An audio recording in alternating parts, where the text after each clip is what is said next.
औज़ुबिल्लाहि मिनश्शैतानिर्रजीम बिस्मिल्लाहिर्रहमानिर्रहीम। अस्सलामु अलैकुम रीड के न्यूज़ के व्यूवर्स, मैंने आपसे वादा किया हुआ था कि इंशाअल्लाह बहुत जल्द मैं आपको मरीदके के अंदर जो होने वाली सियासी तब्दीलियां हैं उनके हवाले से कुछ इंकशाफात करूंगा और ब्रेकिंग न्यूज़ आपको दूंगा। तो इंशाअल्लाह आज कोशिश करेंगे कि आपको कोई ताज़ा ख़बर भी दें और आपको ये भी बताएं कि कौन कहाँ जा रहा है और कौन इलेक्शन लड़ रहा है, कौन इलेक्शन नहीं लड़ रहा। लेकिन इससे पहले मैं आपको कुछ हक़ाइक़ जो हैं वो उनसे आगाह करना चाहता हूँ, बताना चाहता हूँ कि जब हमारे जो वज़ीर-ए-आज़म हैं इमरान खान साहब, जब ये अपने इलेक्शन कैंपेन चला रहे थे तो उस दौरान ये बारहा इस बात का इरादा कर चुके थे या बार बार ये बात कहा करते थे कि वो पाकिस्तान के अंदर जो बुनियादी हुकूमतों का ऐसा निज़ाम लेकर आएंगे जो यूरोप के अंदर, अमेरिका के अंदर और ख़ास तौर पर इंग्लैंड के अंदर कामयाबी से चल रहा है। अब उस निज़ाम की ख़ास खसूसियत ये है, जिस खसूसियत की बिना पर खान साहब उसे पाकिस्तान लाना चाहते हैं, उसकी ख़ास खसूसियत ये है कि उस निज़ाम में जो काउंसलर से लेकर मेयर तक वो तमाम अफराद जो हैं उनको फ़ंड्स दिए जाते हैं। और मज़ीद मज़े की बात यह है कि वो जितने भी फ़ंड्स उनको एलोकेट किए जाते हैं वो सारे फ़ंड्स बाकायदा तौर पर इदारों की तरफ से जो प्रोजेक्ट्स हैं या जो डिमांड्स ये काउंसलर्स या मेयर्स या चेयरमैन जो डिमांड्स ये इदारों को देंगे, वो इदारे जो हैं वो उनकी फिजिबिलिटी रिपोर्ट बनाने के बाद वो फंड्स रिलीज़ करेंगे। लेकिन वो फंड्स भी डायरेक्ट इन मेयर्स के पास या इन काउंसलर्स के पास नहीं जाएंगे। ये आपको मैं यूरोप और अमेरिका के हवाले से और ख़ास तौर पर इंग्लैंड के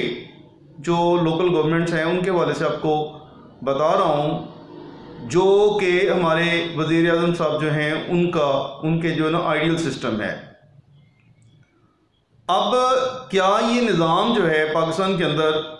ये बन सकता है, ये पॉसिबल है? तो इसमें मैं अगर कहूँ तो वो 100% यूरोप वाला निज़ाम या बरतानिया वाला निज़ाम जो है वो शायद पॉसिबल नहीं होगा। उसकी वजह ये है कि यहाँ पर हमारे जो मेंबर्स ऑफ पार्लियामेंट्स हैं, जो हमारे सूबाई असम्बलियों के मेंबर्स हैं या हमारे जो कौमी असम्बलियों के मेंबर्स हैं, ये सब लोग जो हैं वो करोड़ों रुपया इलेक्शंस के ऊपर ख़र्च करके वो इंतखाबात लड़कर कामयाब होकर असम्बलियों में आते हैं। और यहाँ रिवायत हमेशा से ये रही है कि जितने भी तरक्याती काम करवाए जाते रहे हैं उनके फंड्स इन नुमाइंदों को मिलते रहे हैं। और ये नुमाइंदे उन फंड्स का इस्तेमाल किस तरह से करते थे आपको पता है, सारी कौम को पता है, इदारों को भी पता है। और जो उनके जो इदारों के सरबराहान हैं, हुकूमतों के सरबराहान थे, उनको भी पता था कि ये फ़ंड्स कैसे रिलीज़ होते थे और कैसे वो लगाए जाते थे। तो ये कहा जाता है कि उस निज़ाम, जो पार्लियामानी निज़ाम जिसको मैं बात कर रहा हूँ, उस निज़ाम के तहत ये जो MNA MPs हैं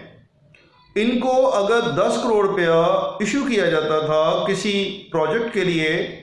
तो उसमें से जो कानूनी समझा जाता था, हालांकि ये किकबैक जो है ना कानूनी नहीं थी, कि 20% तो जो है वो MNA MPA या सेनेटर जो है, हालांकि सेनेटर को फंड्स रिलीज़ करना जो है ना वो कहीं पर भी नहीं था, लेकिन हमारे यहाँ उनको भी जो है ना वो फंड्स रिलीज़ किए जाते रहे हैं। तो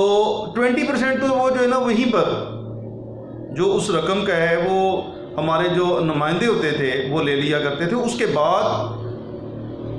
जो 80% बचता था, 80% में से जो नीचे वाले जो लोग होते थे, इदारा था, इदारे के सरबराहान थे, मुलाजमीन थे, सब कंट्रैक्टर्स होते थे, उन्होंने भी जो है ना उसके अंदर से बंदर बांट करनी होती थी। तो मज़े की बात यह है कि ये करते कराते वो 100 रुपये में से सिर्फ 50 रुपये जो है ना वो तरक्याती फ़ंड के ऊपर लगता था। और अब भी कई सूबे मतलब बलूचिस्तान और सिंध जो है ना, वहाँ पर तो ये सूरत हाल है कि वहाँ पर ये 100 रुपया पूरा भी जो है ना वो नहीं लगता था, बल्कि जो 50 रुपये भी नहीं लगते थे। कागजात के अंदर जो है ना वो कई सड़कें साल से जो है ना वो बनती आ रही हैं, लेकिन हर साल जो है हर दूसरे साल बाद उसका दोबारा टेंडर मंजूर होता है। तो ये मैं बात करने का मतलब ये है कि जो निज़ाम बल्दियाती निज़ाम जो है वो खान साहब जिसका वादा कर चुके हैं, ये तब तक जो है ना वो मेरे ख्याल से लाना नामुमकिन है जब तक खान साहब की असम्बलियों के अंदर 2/3 अक्सरियत नहीं हो जाती, और जब तक जो है वहाँ पर उनके बैठे हुए नुमाइंदे जो हैं वो इस निज़ाम को अप्रूव नहीं कर देते। अब दूसरी तरफ आते हैं कि जो MNA MPA हैं, पंजाब के हम सिर्फ ले लेते हैं कि पंजाब के अंदर इनकी अक्सरियत भी उतनी ही है कि जितनी जैसे समझ लें कि आटे में नमक के बराबर। और जो पंजाब के अंदर इन्होंने जो हुकूमत बना रखी हुई है वो जो है ना वो कुछ आज़ाद जो असम्बली के मेंबर्स हैं वो पकड़कर, और कुछ इधर उधर से 1-2 छोटी जमातें जो हैं उनके मेंबर्स पकड़कर जो है ना इन्होंने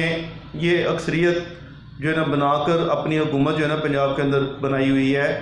तो मेरी समझ में नहीं आ रहा कि ये जो बल्दियाती इलेक्शंस हैं इनके अंदर जो मेयर का इंतखाब है, या यूनियन काउंसिल की सतह पर जो चेयरमैन का इंतखाब है, या जो पैनल्स बनेंगे, ये इंतखाबात तो हो जाएंगे और इनका मकसद भी यही है कि जो इख्तियारात हैं वो निचली सतह तक जो है ना वो पहुंचाए जाएं, और वो फंड्स जो गवर्नमेंट जो है ना वो रिलीज़ करती है उनको अवाम तक पहुंचाया जाए। लेकिन एक बड़ा सवाल यहाँ पर ये पैदा होता है कि क्या एक मेयर जब वो इलेक्शंस के बाद वो मुंतखब हो जाएगा, सबसे ज़्यादा वोट लेगा तो वो मुंतखब हो जाएगा, तो क्या उस इलाके का जो MPA है या जो MNA है वो उसके इक़्तिदार को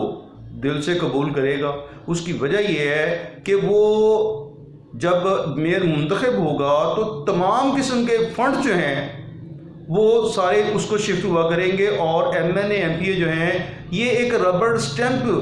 की सूरत इख्तियार कर जाएंगे। रबर स्टैंप का मतलब ये है कि ये सिर्फ कानून साजी के लिए असम्बलियों में जाया करेंगे, इनके TADA वगैरह बना करेंगे, उनकी सैलरी जो भी होगी 5, 7, 10 लाख रुपए जितनी भी है वो होगी, इनको हर माह वो मिला करेगा। उसके अलावा किसी किस्म के कोई प्रोजेक्ट्स जो हैं उनके अंदर इनका कोई शेयर नहीं होगा। तो ये एक मैं समझता हूँ कि जो सूबाई असम्बलियों के मेंबर्स हैं या जो नेशनल असम्बलीज़ के मेंबर्स हैं, ये इनके लिए एक भयानक ख्वाब जो है ना वो बनने जा रहा है। तो मेरा ख्याल है कि अब आपको थोड़ी सी मेरी बात की समझ आ जाएगी कि जो नया निज़ाम आ रहा है, अगर आ रहा है, अगर इलेक्शंस होते हैं और अगर वाकई वही वाले इलेक्शंस होते हैं या वही वाला सिस्टम जो है ना वो आ रहा है जो यूरोप या इंग्लैंड के अंदर राइज है, तो फिर वाकईतन एक बहुत बड़ी तब्दीली जो है ना वो पंजाब के अंदर ख़ास तौर पर आने वाली है, जिसको हम सबको जो है ना चाहिए कि खुशामदीद कहें। लेकिन जिसको कहते हैं ना दिल्ली हनूस दूर अस्त, अभी दिल्ली किसने देखा है? बहुत दूर। जब तक आप इमरान खान को पूरे इख्तियारात नहीं देते, जब तक आप उसको 2/3 अक्सरियत नहीं लेकर देंगे,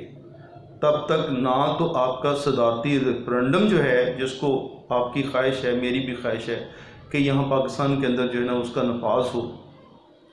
ये नहीं आ सकते। और उसके अलावा कोई भी MPA,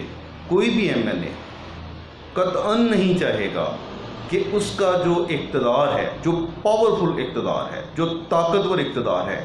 वो बाहर जाए। तो बात इस पे ख़त्म करूँगा कि जो मैंने कहा था कि ऐसा मेयर जो है ना वो लाने की कोशिश की जाएगी जो कि मुत्तफ़िका तौर पर आए। और अब ताज़ा तरीन सूरत जो है, जो बन रही है या जो बन जाएगी, वो ऐसी होगी कि जिसमें हमारे MPs और हमारे MNAs उनकी सबकी ये कोशिश होगी कि नया मेयर उनके घर से आए। बाकी दुआओं में याद रखिएगा। मुझे यकीन है कि आप इस वीडियो को लाजमन शेयर करेंगे और लाइक भी करेंगे, और थोड़ी सी हिम्मत करके हमारे पेज को लाइक ज़रूर करें। शुक्रिया। अस्सलाम वालेकुम।